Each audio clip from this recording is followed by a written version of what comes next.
This week on Conflict Zone, the former Pakistani Prime Minister Imran Khan faces what he calls 180 false charges and fears he'll soon be back in jail. But the current government says it will hand over to a caretaker administration in August, paving the way for new elections. So will Khan be able to take part? The question is, even if I'm in jail, which I think they will sooner or later put me in jail, will they allow the party to contest election? That's the big question. Khan insists that Pakistan's powerful and unaccountable army is out to get him and is appealing to the world to save the country's democracy. But what kind of democratic record does he have? He was roundly criticised by human rights groups when he was in office. How does he respond now to their charges? And why has he been so soft on the Taliban? Imran Khan, welcome to Conflict Zone. My pleasure. The Pakistani government says it will hand over power to a caretaker government August the 14th, paving the way for general elections.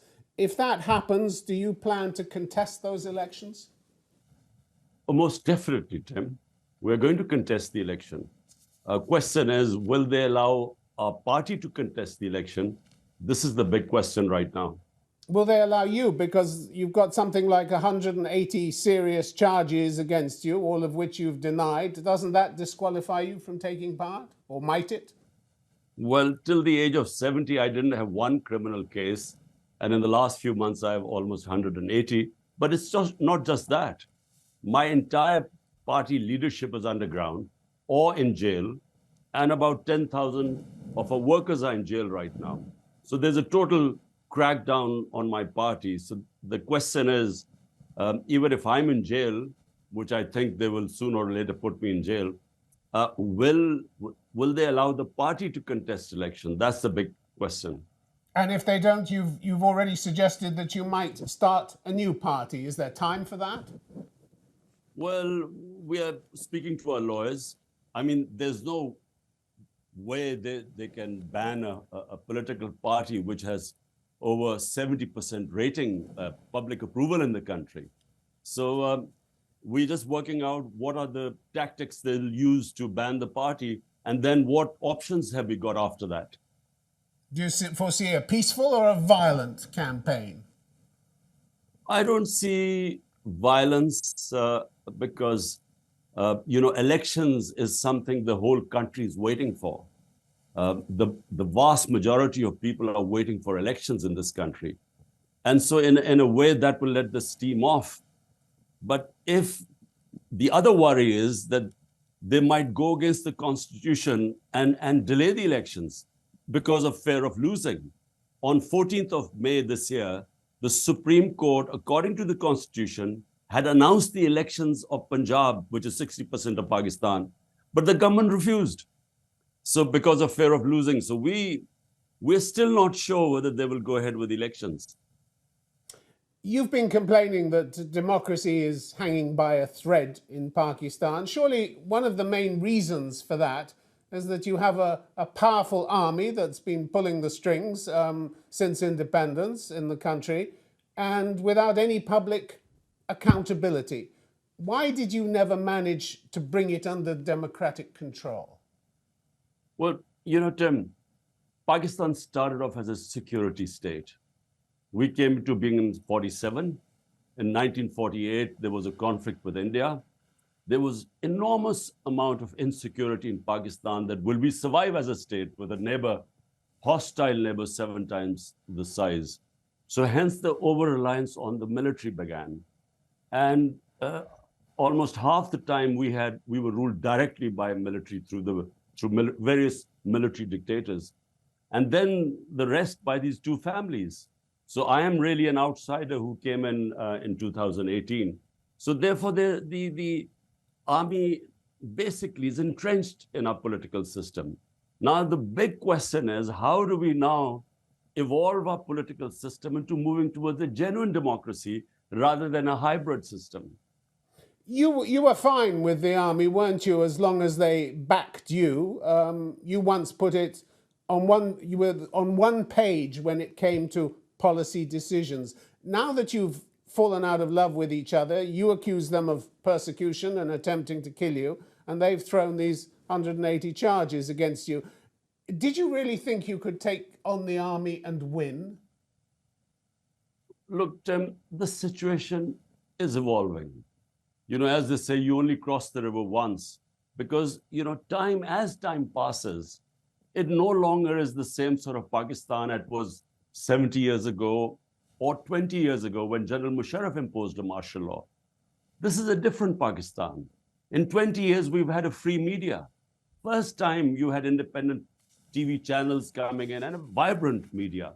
And secondly, we had a movement for the independence of judiciary, which was in 2007 it started. And so our judiciary became fairly independent, whereas previously it was part of the executive. Now the situation in Pakistan is completely different. The acceptability of martial law is just zero in this country now. So what is going on right now is a new equilibrium. How do you now have a system where the elected prime minister has the responsibility, but does he have the authority to implement his program? My 3.5 years in power, I found that we were on the same page. And by the way, army, you mean the army chief, because there's no democracy in the army. So we worked quite well for 3 years. The problem I had was that in the last 6 months, he then decided to he already intrigued with the current prime minister. And to get an extension, he then undermined my government. But the only problem I had with him before that was that I wanted my whole party is called Movement for Justice, bringing the powerful under the law. When you were pushed out of office by the no confidence vote last year, you could have quietly accepted it. You could have gone into opposition and waited to contest the elections. But when you were arrested last May, you claimed the army chief, Asim Munir, was behind it. They're petrified, you said. They know that we will sweep the elections, so they've been looking for an excuse to put me in jail. You also named a senior officer as trying to have you killed. In a way, you were asking for trouble, weren't you? You must have known that at the time. Well, firstly, I might, if it was a normal vote of no confidence, I would have accepted it. The problem was that in this case, there was a lot of money, money exchanged hands, and the army chief intrigued, used the intelligence agencies, to bring our government down. Now, I still would have accepted it, but I had started my politics 27 years ago against these two corrupt families. Both of them have massive corruption cases against them. In fact, Zardari was put into jail by Nawaz Sharif for corruption. The cases against Nawaz Sharif were from Asif Zardari. Both were termed by the military establishment as corrupt. So what I objected was that after all this 27 years of struggle, they were imposing the same crooks on us again. And that's why I went into the public. And by the way, no disruption. I just did public rallies telling the public that, look, this is, we are not sheep. I mean, they cannot impose these crooks on us and expect that, like dumb sheep, we would just accept this injustice. And that's what happened. The people responded. Out of 37 by-elections, my party swept 30 of them, despite the establishment supporting them. Now, that's when they got worried, and that's when they tried to kill me. That was my first assassination attempt. Something they've denied. Something, of course, which they've denied. Mr. Khan, well, you claim to want democracy in Pakistan, but many of your actions don't seem to bear that out. You rejected the results of the 2013 elections that brought Nawaz Sharif to power. And when his government rebuffed your demand to stand down or hold new elections, you threatened to storm his house. How democratic was that? Tim, look, in 2013, the elections were rigged. The establishment then joined hands with Nawaz Sharif and rigged the elections. All we asked them was that there were 133 petitions in the about the federal government. We said, just have 4 random ones. just have an audit done, and if there's no rigging, we will accept it.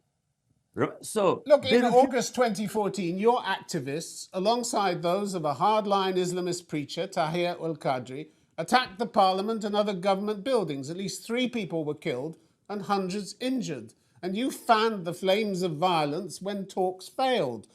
What did that have to do with democracy? This is not true. Let me tell you exactly what happened. We asked for 4 constituencies to be opened up out of 133 which were challenged. They refused. We did a protest, and we did a protest for 126 days, Tim. Nothing happened except for one day.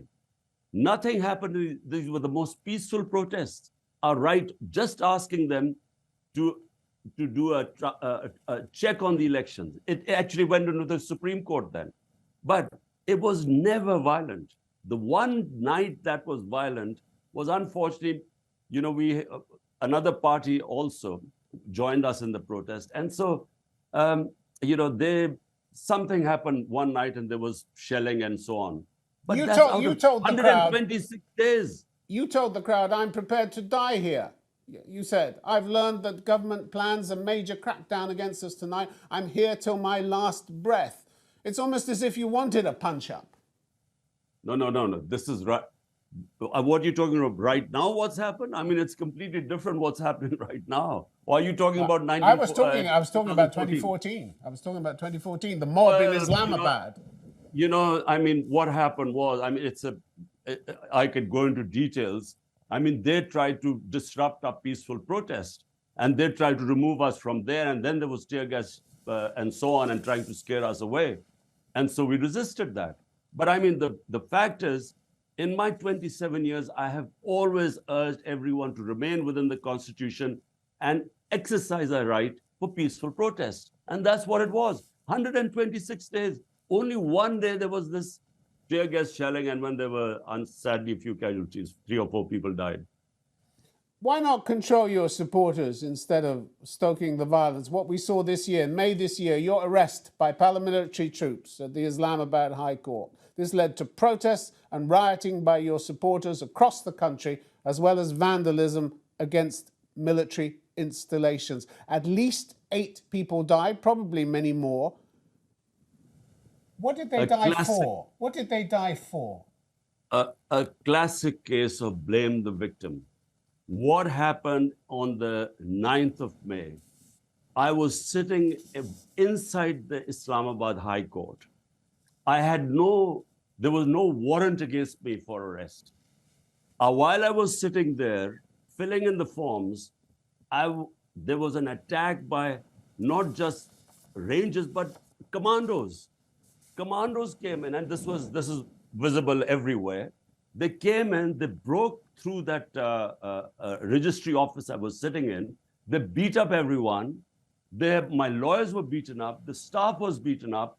I was hit on my head, and they dragged me out like a criminal. And when these images went out, there was obviously going to be a reaction. Did you call for Khan? Did you call for Khan? Just completing. Bear in mind, the Supreme Court then passed a verdict that my arrest was not arrest, abduction was unconstitutional and unlawful. So I was the victim of this. And the way they treated me and the reaction to that, there was always going to be a reaction. I mean, imagine the head of the biggest party being treated like a terrorist. So there was going to be a reaction. But the question is, who ordered it? Who ordered that unlawful, unconstitutional act? The question is also the question is also whether you tried to stop it. Mr. Khan, you're often declared commitment. Hold on. Tim, hold on. I was in jail for 4 days. How was I supposed to stop? I didn't even know what was going on. When they produced me in front of the Supreme Court Chief Justice, that's the first I found out about the violence. And I condemned it immediately.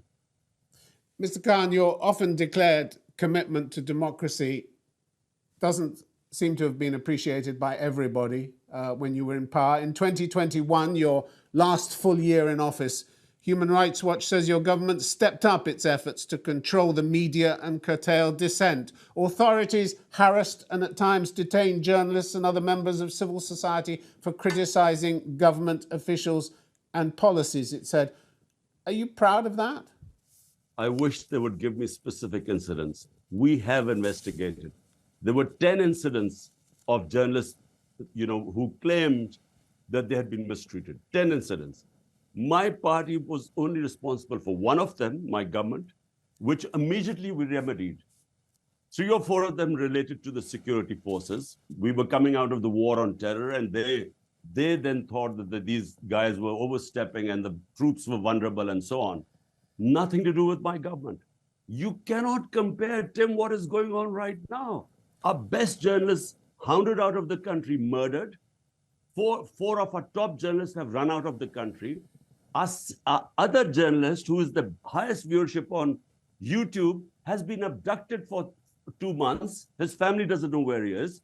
All media is controlled today. My name is not allowed to be mentioned on television. Mr. Khan, can we stay with your record? Not even during martial law, there's such sort of media clampdown. Can we stay with your record?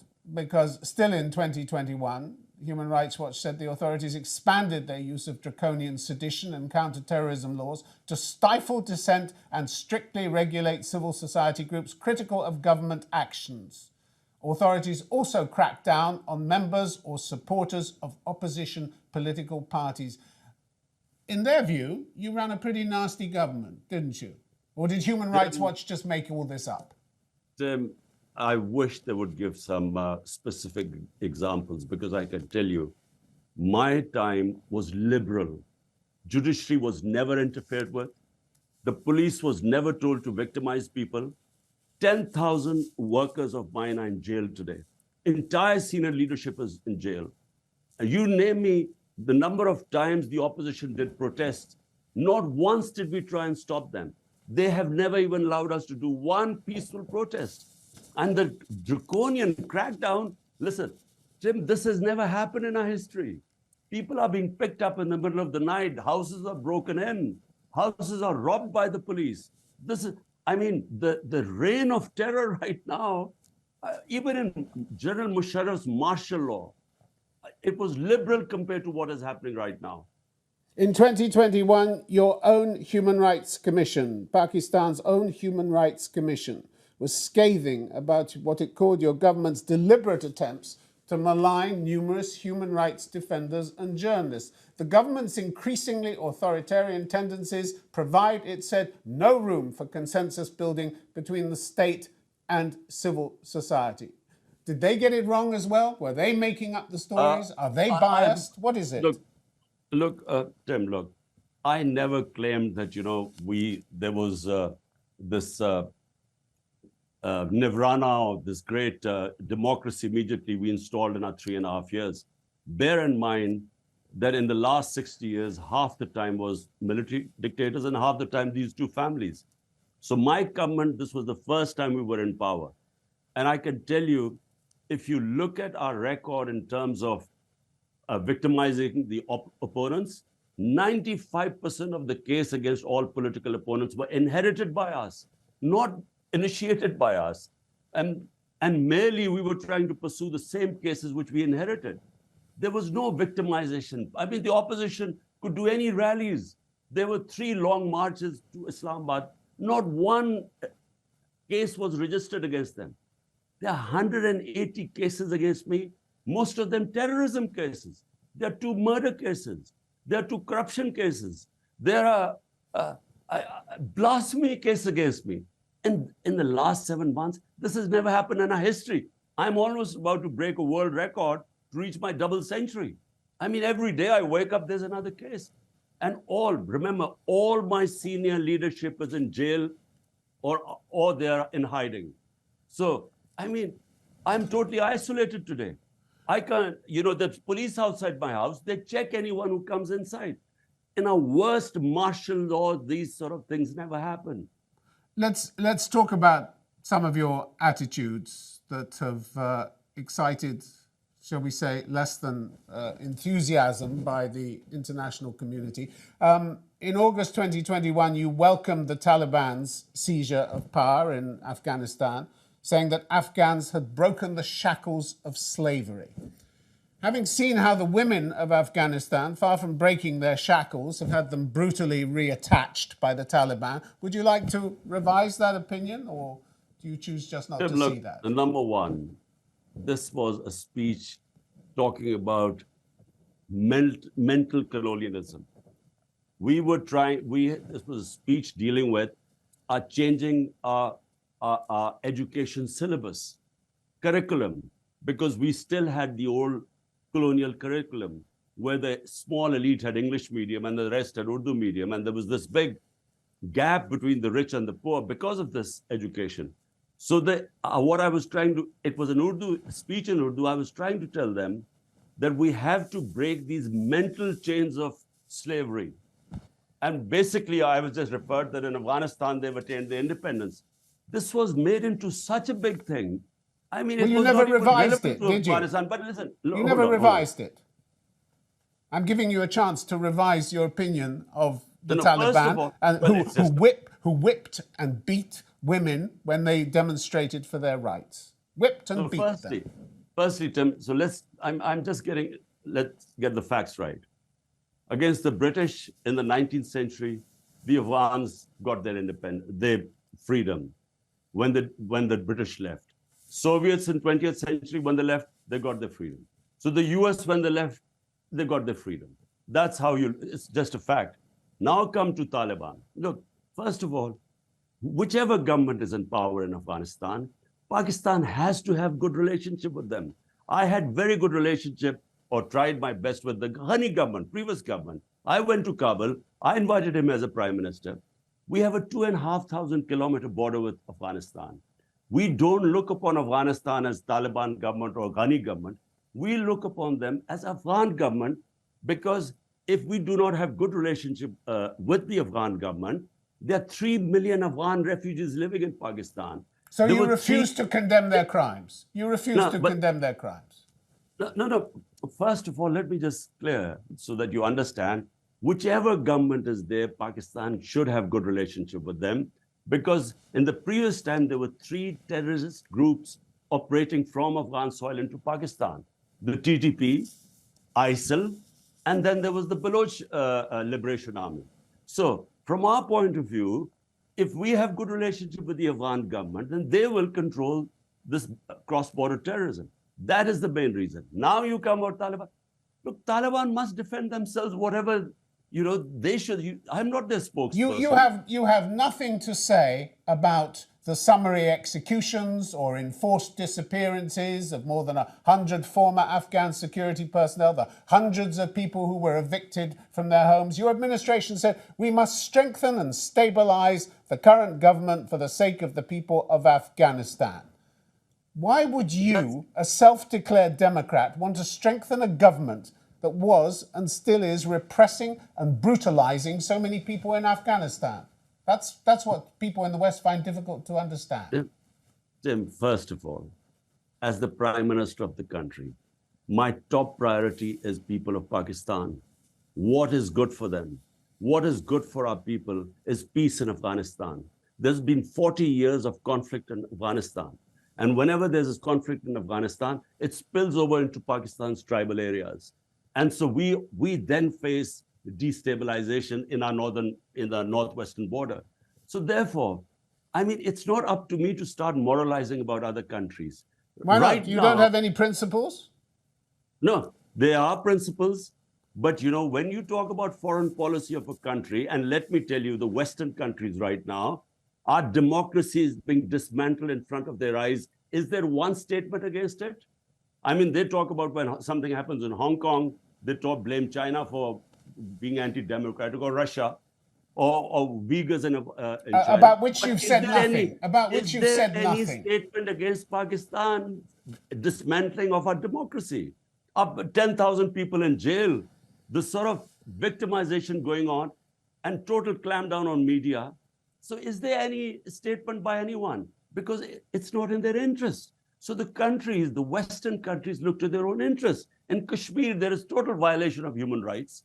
Is there any condemnation? No, because India is a strategic ally, a bulwark against China.